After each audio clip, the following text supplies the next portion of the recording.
हजरत अबू हुरैरा रज़ियल्लाहु अन्हु न हाय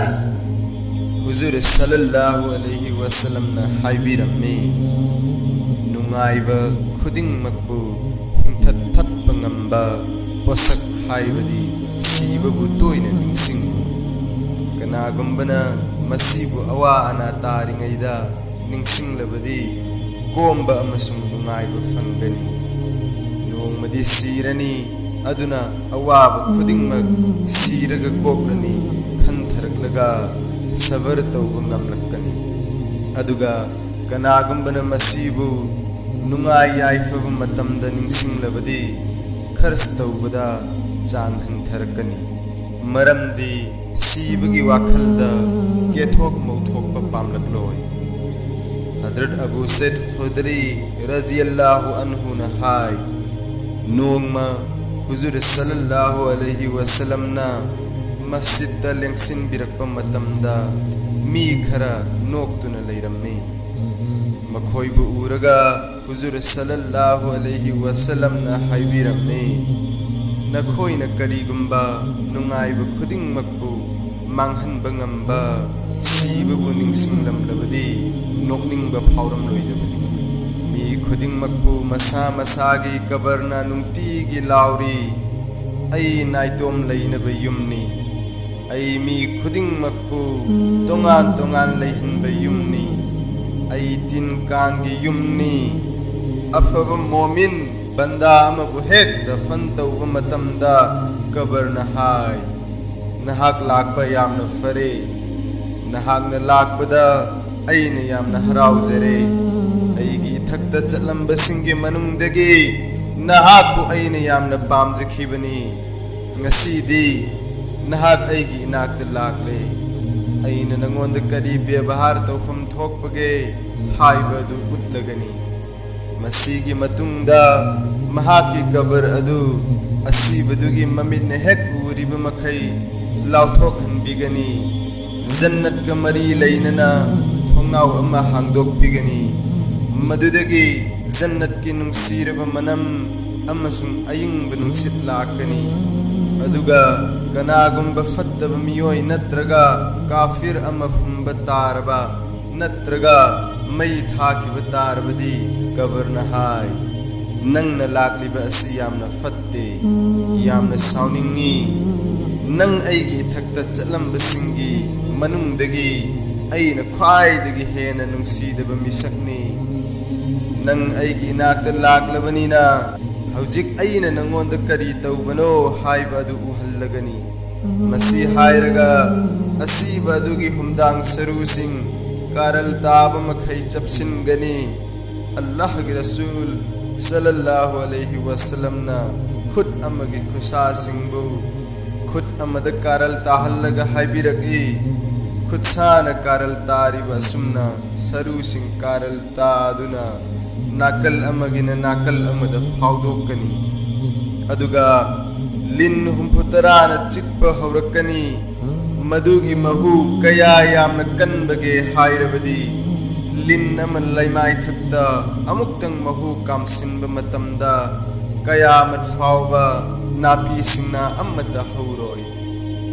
makhoina mahaku kayamat fauba chiktuna laigani masigi matungda huzur sallallahu alaihi wasallam na haibirammi kabar haibasi jannat ki laikon singi manungdagi laikol amani natraga dozakh ki maigi kom singi manungdagi qom amani Hazrat Ibn Umar radhiyallahu anhu na hai nupa amana huzur da hangatcharami ya rasulullah khwaidagi singba amasung cheksinba miyoi haibasi kanano huzur sallallahu alaihi wasallam na khumbiragi siba butoina ningsingliba amasung sibagi damakta thorang toriba misak aduni makhoi adudi दुनिया दे इज्जत अमसुंग आखिरत my पागलुरगनी हजरत उमर बिन अब्दुल अजीज रहमतुल्लाह अलैहि ना नोम जनाजा अमगलोइन न चलम्मी कब्रिस्तान यौरगा नाकल मद मतोम तफमलदुना करीगुम बखर खलम्मी कनागुम बामन हंगली Amirul मोमिनिन adom janaza asigi walini aduga tongana famduna leithokpirabra mahakna khumlaki hoi aingonda kabar amana kauraga hairaki hey Umar bin Abdul Aziz aingonda thunglaba miyoi singda aina kari kari tawi haibadu nangna aingonda hangdriba karigino aina hai soidanamak takpiyu mahakna hairaki aina mahaki kafan fi machet machet tahalli mahaki hakchang pathan pumhalli i pumnamak chupthoki sadong pumnamak aina chathoki aina mi adugi tang tang sing kamdau halli hayura lengbak ka khut ka tongan tongan tahalli phaigalbu khubom dagi tongan halli aduga khubombu khongi khujeng dagi tongan na thammi asi hairaga Umar bin Abdul Aziz kaplammi amasung kapna hairagi dunia gi punsidi yamde aduga mahaki namthakti yami masida izzat lairiba pot adu akhirat ta choppa posakni masidi na khulliba mi adu akhirat lairagani masida naha oiri khanjariba adu thunamak ahal oiragani masida hingliba sing thunamak siragani dunia na nangi nanak laklabadi haraurunu kadai chatkre masibu pamjaram basing makhoina achau achau sahar kaya semgat sagalami achau kenel turel semlammi achau haikol lekol kaya semgalami adubu pumnamak hundok lamlaga chatkredo makhoina masama faba nada yektabadu yenglaga siroi naroi tabagum khalammi khuda ki qasam makhoi adu dunya da mal daulat marang kairam bana maram oiraga miyam na kalak nakhi makhoi na mal sing adu tan bada awan ngai kaya mayok nakhi adubu hojikti ure leibak na makhoi gi hakchang amasum saru sing adu kari oi halle makhoi sing adu dunya da leiringai da wangla ba amasum mola ba mompak mondum mathakta minai misalga loinana kaya nungai ne hinglammi kairoi lekai mari mata singna makhoi bu kaya yamna izzat tawrammi adubu ngasidi kari oire kauduna mukta hangu makhoi gi halat karino ina khun balairaba pumnamak ngasidi lamhang amad loina taduna leire ina khun basingda hangu makhoi gi mal na makhoi de kari kana ba fanghallabage fakir singda hangu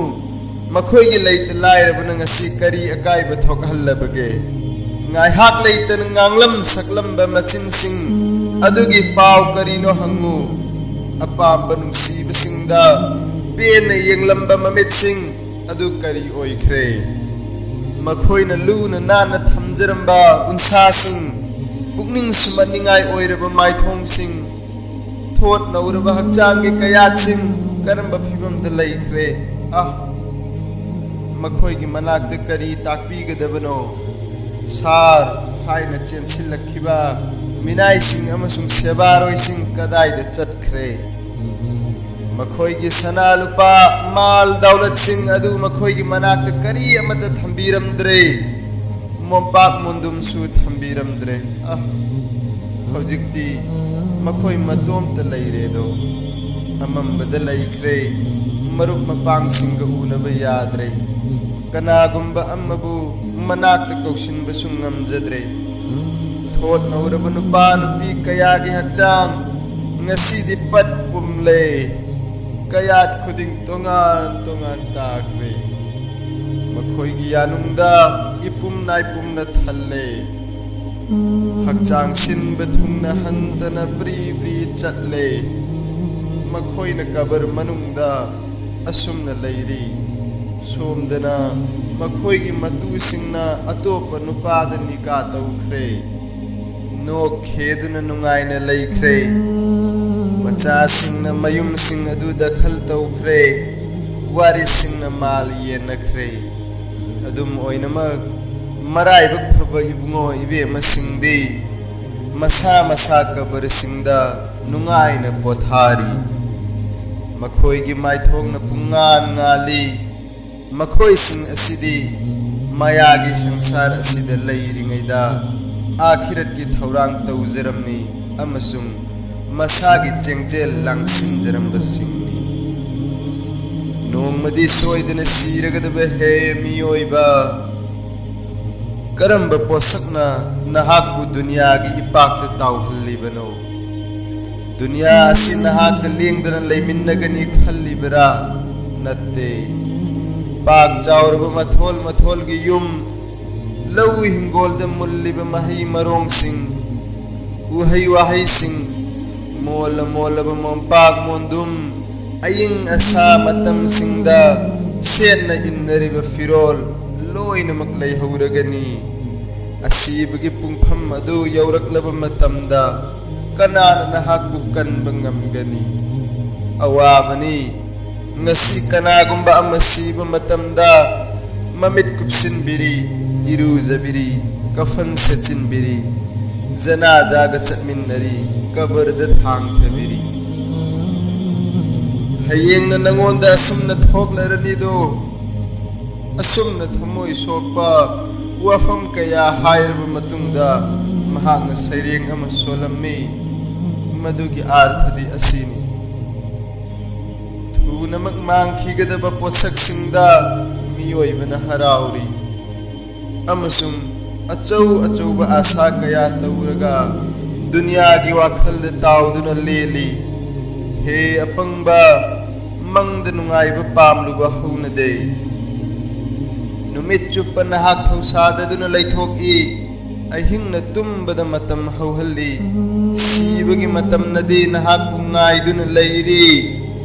थौदोक असिगी मतुंगदा हफ्ता अमा फाद्रिङैदा हजरत उमर बिन अब्दुल अजीज रहमतुल्लाह अलैहि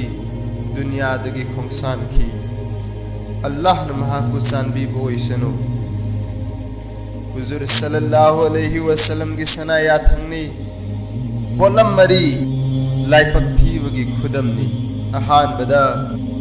मसागी गुना अमसुंग आखिरत की वाखल तौरगा cup ngamdaba मीत अनि सुबदा मिनुंगसी खंगदब थमोय अहुम सुबदा कुइन हिंखीगनी खनबा अदुगा मरी सुबदा दुनिया की मिहुबा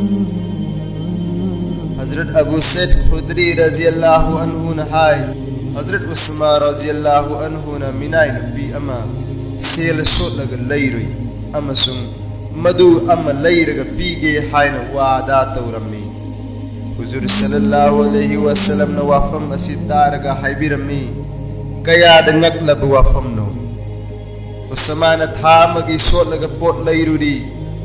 उस्मादी हिंखीगनी हाइबगी चाउरबा आशा तौरी महाक था अमदी हिंखीगनी हाइन खल्ली महाक की खुदुमदा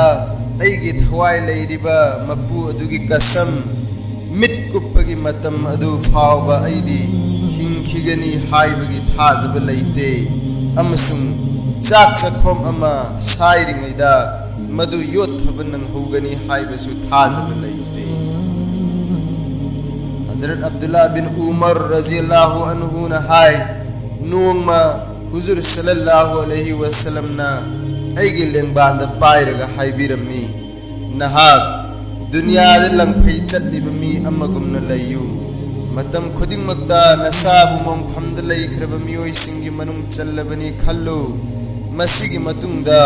हुजूर सल्लल्लाहु अलैहि वसल्लम ना हाइबिरमी हे उमर की मचा अयुक की मतमदा नुमिदांग वाई यौना हिंखीगनी अमसुंग नुमिदांगी मतमदा